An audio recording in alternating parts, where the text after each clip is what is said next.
it's interesting that when you put looks with a black man who's articulate, who's funny, who's conscious, you would think he would be the biggest thing in the world. Your dad clearly made an impact into the game, but why do you think, is there a particular reason why you feel he didn't quite take off and become a big household name like a Richard Pryor?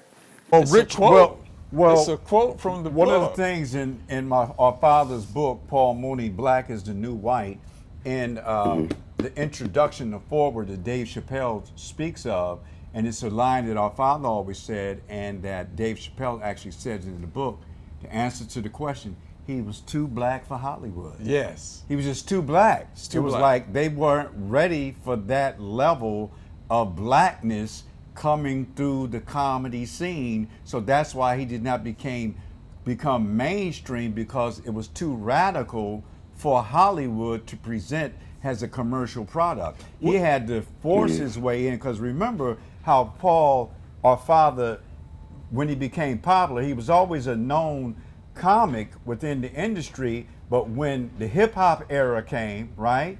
The hip hop era and Def Jam and the Apollo show, and he was being booked on that, and it was the young hip hop crowd, Snoop Dogg and all the Tupac and all the young cats, and that is the audience that put him over the top. And then the next level to that, when he did the Dave Chappelle show and he was Negro Damas, he got that audience. When that audience had a lot of white young people, so he had that black crowd, and then the evolution was deep, and then that white crowd, and then his audience just kept developing and developing, and he always had a connection with the young people. Very, very incredible journey. Let's go back. You know, not only was he too black for Hollywood, he was too handsome for Hollywood. Yeah, because he was a handsome black man.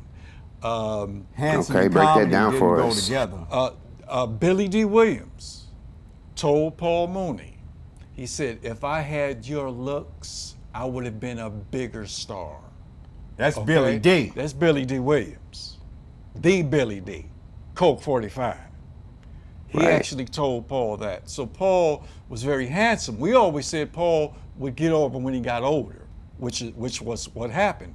They used to always call our father, Paul Mooney, the black Paul Newman. Yep. And our father would say, no, I'm not the black Paul Newman, he's the white Paul Mooney. Okay, so that's how far back we go. So it's interesting that when you put looks with a black man who's articulate, who's funny, who's conscious, you would think he would be the biggest thing in the world.